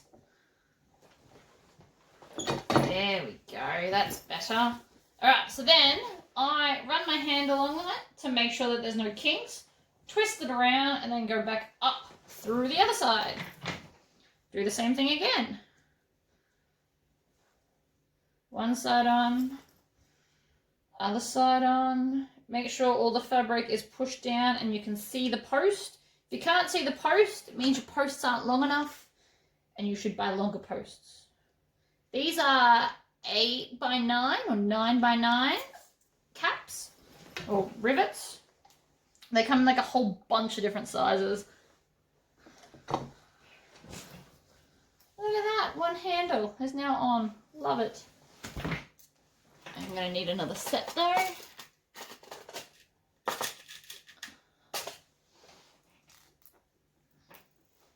I have actually seen caps, posts, I swear it was about that long. So I imagine it's for leather. It was very cool. It got me very excited that they come that size.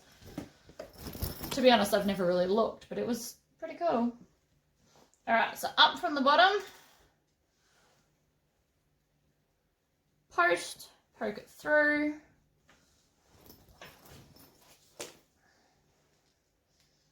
I do a lot of stuff on my lap.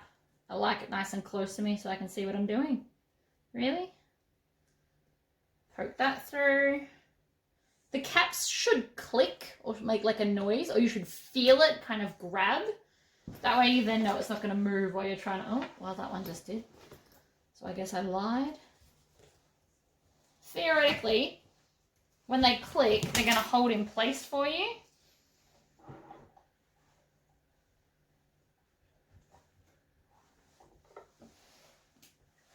There we go.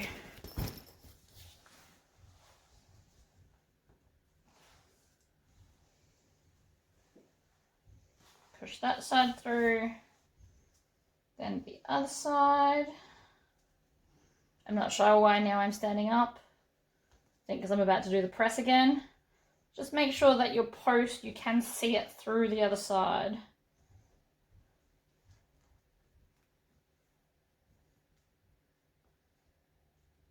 Come on, Cap, go on for me. There we go. I didn't click that time, but I did feel it go. Push down. There we go. So now onto the strap. I am going to move the camera because we're using edge oil, which I'm sure you saw at the start of the video. So give me a second.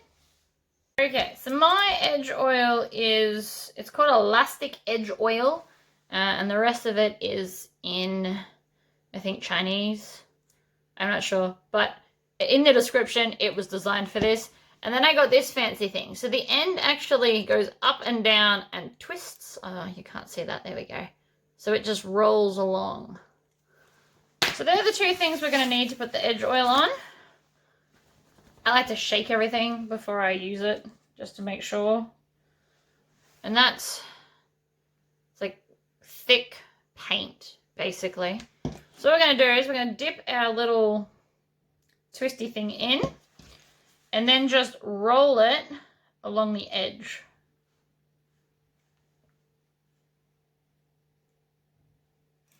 So if you can see that, it's got a nice coating on there.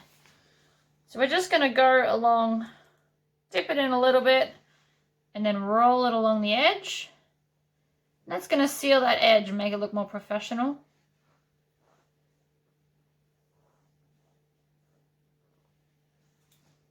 Dip it in, roll it on.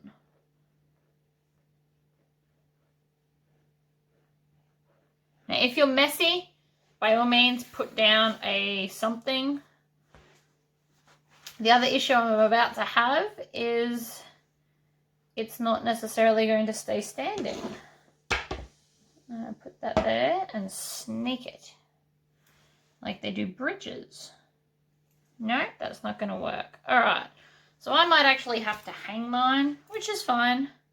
So we're just going to paint all the way down the edge of both sides and then let that dry. So I will go and do that, and I will turn the video back on once it's dry. Okay, that did not take very long to dry. So I actually just attached it to a coat rack and then just painted down the sides. So this piece, we're making a 2-inch strap, but this piece is 3 inches wide, and our fabric part is 1 3/4 of an inch wide. So just below the two, you're gonna see why, or you've seen why. It's at the start of the video, but I have not yet recorded. All right, so we want to mark our vinyl down the center, which should be 1.5.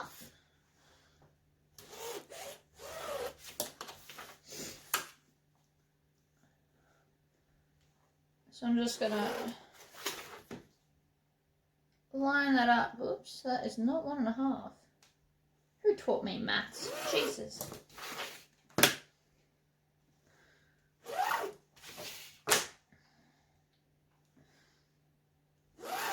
Alright, so that is now the center of that one.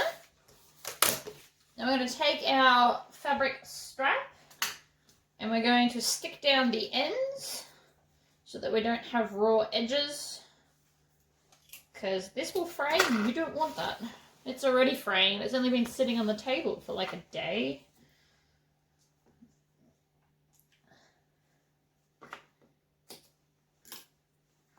Alright, so I'm going to start by peeling off the backing of the fabric and stitching or turning down just the edges. Maybe, maybe not. There we go.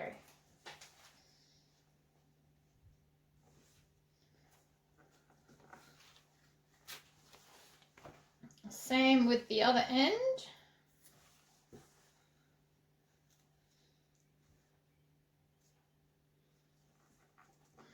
And then I'm going to put a piece of tape, probably down the center of something. So I might stick it on the vinyl since you can see my center line.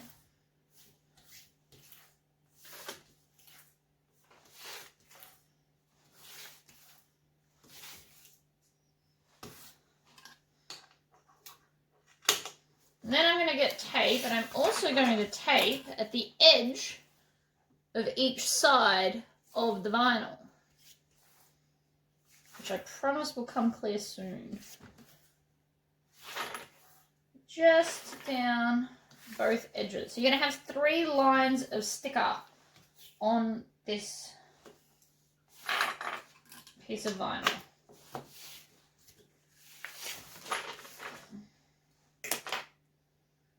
I don't think I've got enough on this. That's right, I bought another pack. Nope, that's it. Okay.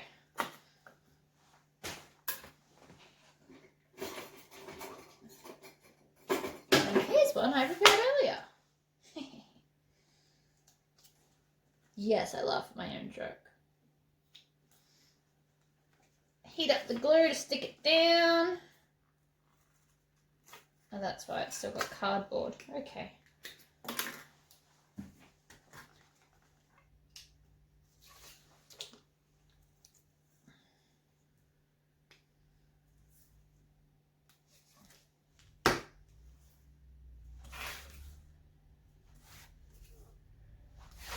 Do, do, do, do, do.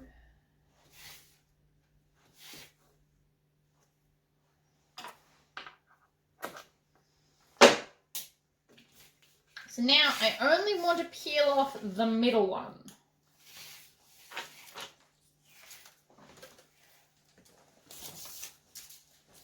And then we're going to lay this down the middle. So you can either eyeball it, or you can fold it in half like this and then stick that on the line, because that is the center. Oh, you can't see that in the video. Right, I'll do that again. So you can just grab it, fold it in half, and then stick it down on the line, because that's the center.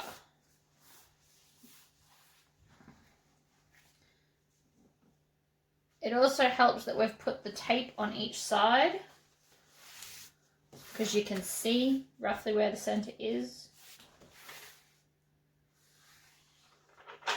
Oh, beautiful. Right. Now we're going to peel off one side of sticky stuff. Doesn't matter which side. I'm doing this side because I know it's going to have a join. It's going to be the difficult one of the two. And then we're just going to fold that over the fabric. So right to the edge, fold it over and stick it down. I don't remember where I saw this, but I saw somebody do this with some like really adorable fabric. And so I decided I had to make one. It also makes the strap thinner. So if you've got hardware that can't handle like 4 layers of vinyl where you double fold it, this is a great alternative because it's only going to have 1 layer or 2 layers of vinyl at the edges and 1 layer of the fabric in the middle. It's going to make the strap less thick, which means it's going to be easier to adjust. Then we just fold along.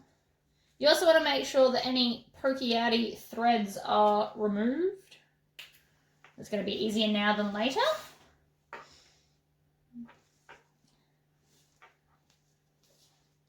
I'm already so excited about this.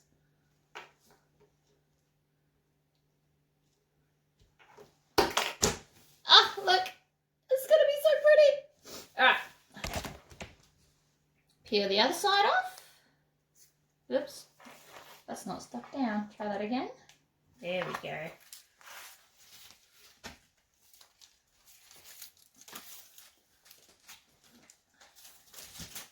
Doesn't take that much longer. It just uses a lot of tape. It's totally gonna be worth it. All right, so fold the other side over.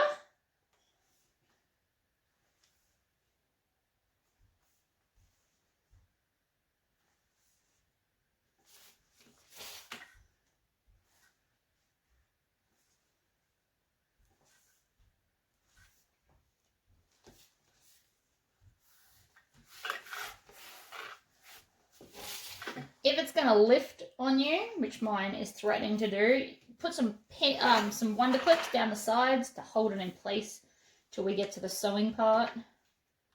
But at this point I'm nearly there, so I'm not going to worry. I'm just making sure all the little loose threads are not going to peek through.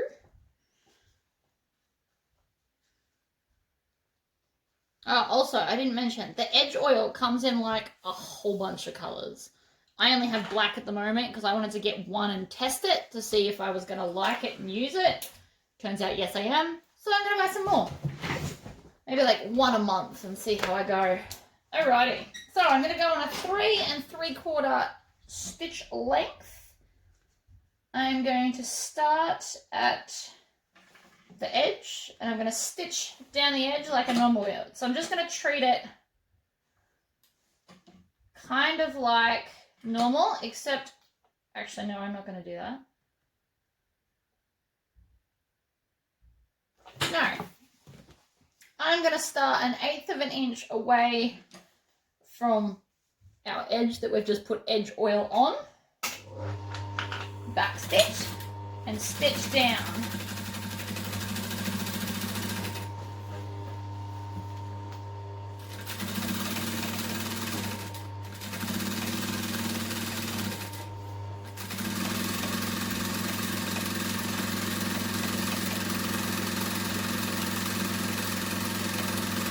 That's awesome.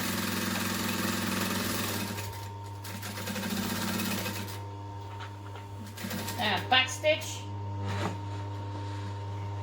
Then I'm going to stitch across to the other side. So I do still want to seal all of that there.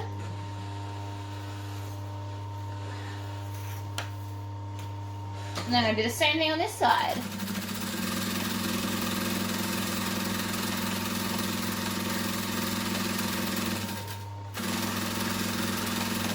Oh, I love this so much.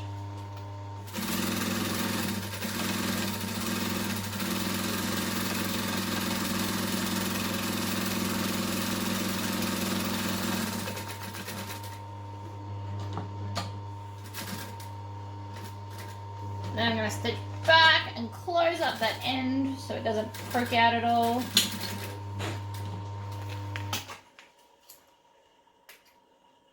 Oh, I love it.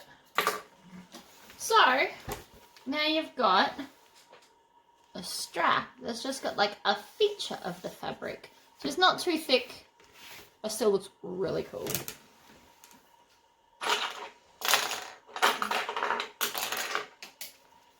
Alright, I'm going to attach my adjuster strap, so I'm going to thread it up and in with the vinyl side touching itself. Like so. Now you can either use rivets or sew it. I'm going to sew mine because I can. So I'm going to do a couple of stitches and then back stitch a couple of stitches. And then do a couple back stitch. What that's going to do is it's going to be sealed without trying to go back a long distance. 3 stitches is easy to back stitch. 10 not so much to get it perfectly in the same holes. Alright, melted my edges. Then I'm going to lay the vinyl side up, thread it through my clip with the clip part facing down, and then go back up and through.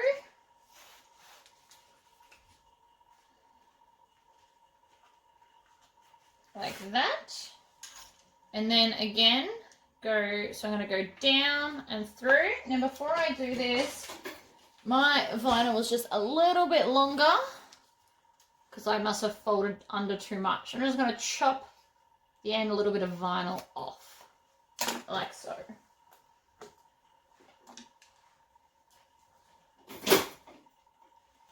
And then I'm just going to fold that over and stitch that down as well.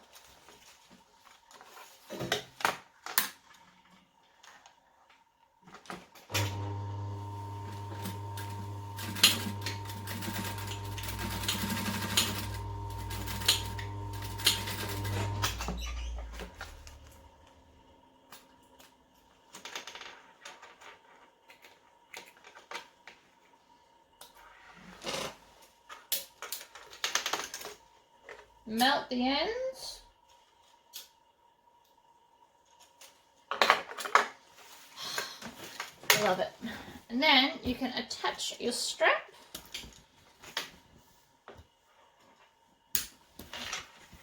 One and two.